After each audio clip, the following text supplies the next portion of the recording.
Well, I told Ratika when she's president, don't forget me.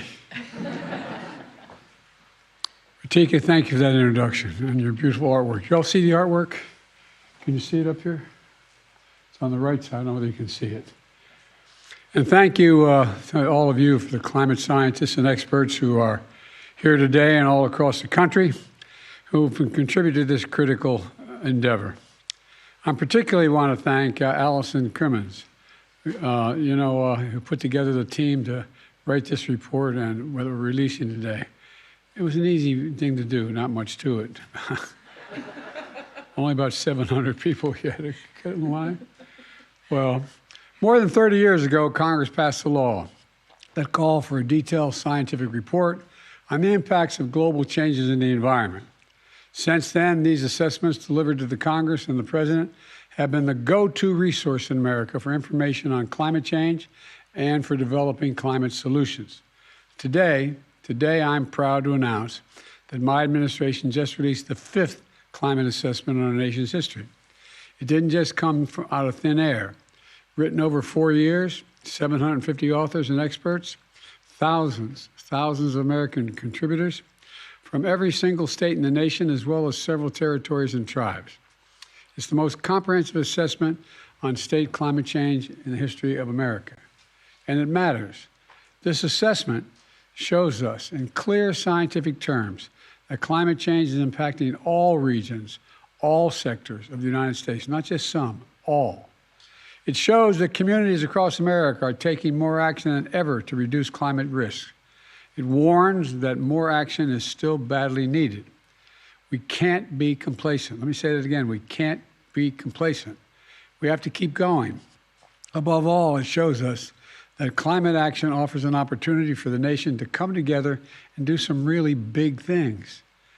You know, I've seen firsthand what the reports make clear, the devastating toll of climate change and its existential threat to all of us, and it is the ultimate threat to humanity, climate change.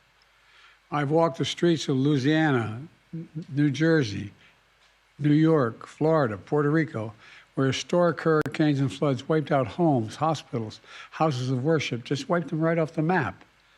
I've met with families in Texas, Kentucky, Mississippi, where catastrophic winter storms and tornadoes devoured everything in their path: schools, businesses, police stations, the firehouse.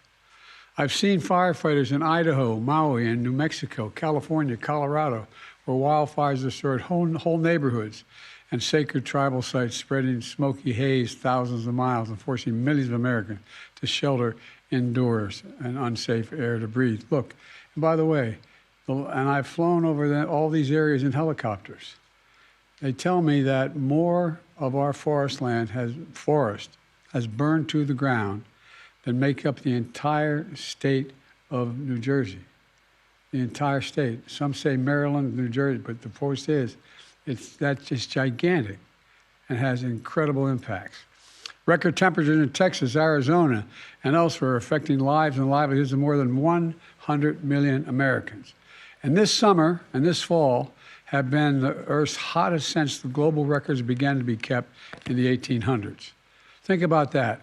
The hottest we've ever recorded in history. It's an impact that decades are making because there was inaction for much too long. Look, but we're acting now. We have been acting. We've come to the point where it's foolish for anyone to deny the impacts of climate change anymore. But it's simply a simple fact that there are a number of my colleagues on the other side of the aisle, mega Republican leaders, who still deny climate change, still deny that it's a problem. My predecessors, much of the MAGA Republican Party, in fact, feel very strongly about that. Anyone who willfully denies the impact of climate change is condemning the American people to a very dangerous future.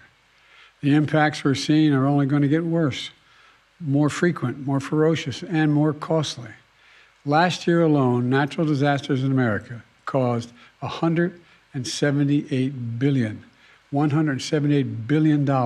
in damages. They hit everyone, no matter what their circumstances, but they hit the most vulnerable the hardest: seniors, people with disabilities, people experiencing homelessness who have nowhere to turn, Black, brown, and tribal communities, territories that are most exposed and have the fewest resources. But folks, none of this is inevitable.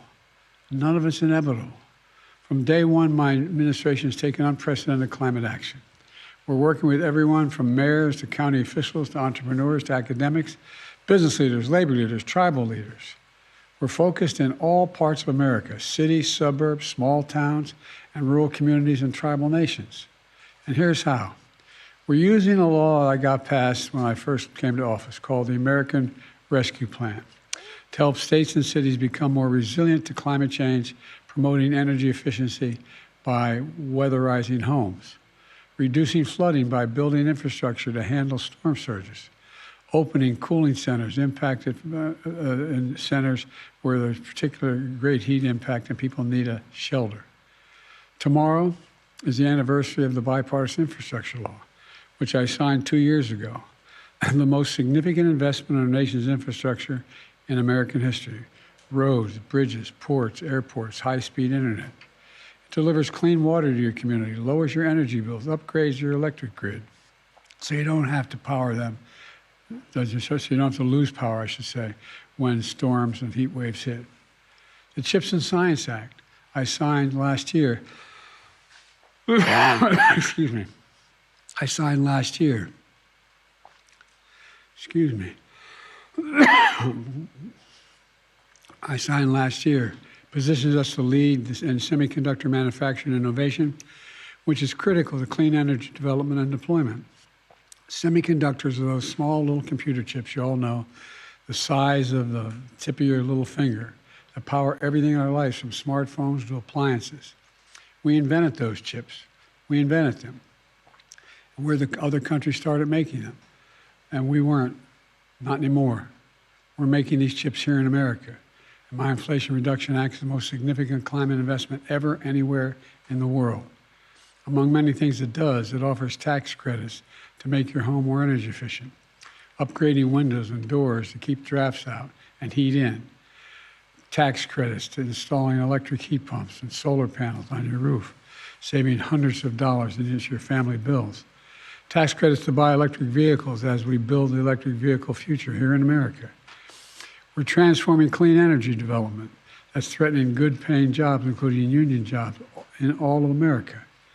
We're already attracted we've attracted $500 billion, $500 billion in private sector investment from my Investing in America agenda in clean energy and advanced manufacturing. We're just getting started. I mean, we really are. We're just getting started. All told, my Investing in America agenda and those bold climate laws are the most ambitious in American history. Today's release, the 5th National Climate Assessment, is a critical part of that effort. It lays out the threats and dangers, but most experts would acknowledge it also shows solutions are within reach. Solutions are within reach. It takes time for the investments we're making to be fully materialized, but we just have to keep at it. We need to do more and move faster. We have the tools to do it. And for the first time ever, we're also releasing a report with a new online tool that I just was shown a moment ago in the other room, so everyone can explore exactly what's happening in their state, their city, and their county by going online to whitehouse.gov/NCA. whitehouse.gov/NCA. That's very different from the previous administration that tried to bury this report. They didn't even want to make sure this report even came to light. We're shining, we're sharing this report in detail with the American people so they know exactly what they're facing and what we're going to have to do. But that's not all. Along with this assessment, I'm announcing $6 billion in new investments from the Inflation Reduction Act and the Bipartisan Infrastructure Law to make communities across the country more resilient to climate change. This funding will be administered by the Department of Energy, the Environmental Protection Agency, the Department of Interior, and the Federal Emergency Management Agency. It's going to be focused on key climate goals, including modernizing our aging electric grid to withstand extreme weather, which is causing these forest fires when those towers come down, the lines snap, they catch fire. The forests catch fire. It costs a lot more money to bury this underground and do other things, but we have to do it. And it's causing significant outages as well.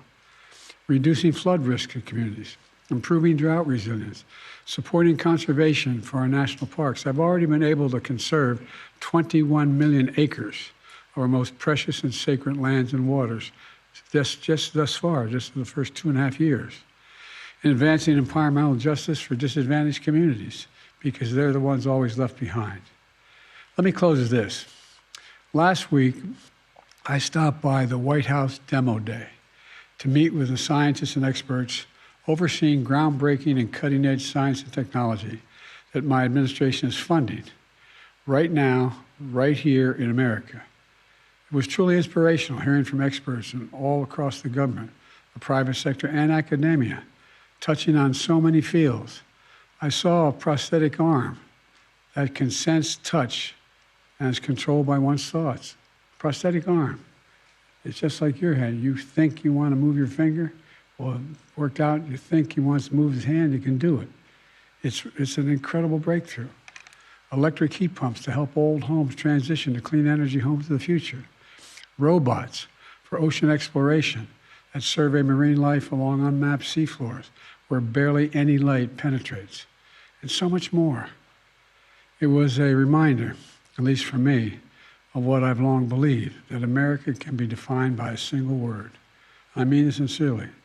The single that I was asked by Xi Jinping years ago when we were in the Tibetan Plateau, could I define America? I said, yeah, one word, possibilities. Possibilities. In this administration, America will be the place where great science changes what's possible. That's why I've never been more optimistic about America's future. We just have to remember who we are. We're the United States of America. And there's nothing beyond our capacity if we work together. So God bless you all, and may God protect our troops. Thank you, thank you, thank you. Sir, will you be part of your meeting with Xi tomorrow, sir? And how would you define success with your meeting with President Xi? To get back on a normal course of corresponding, being able to pick up the phone and talk to one another if there's a crisis, being able to make sure our military still have contact with one another. We can't take, as I told you, we're not trying to decouple from China. But what we're trying to do is change the relationship for the better. From my perspective, if in fact the Chinese people who are in trouble right now economically, if the average if the average citizen in China was able to have a decent paying job, that benefits them and it benefits all of us. But I'm not going to continue to sustain the support for positions where if we want to invest in China, we have to turn over all our trade secrets. Thank you. Mr. President,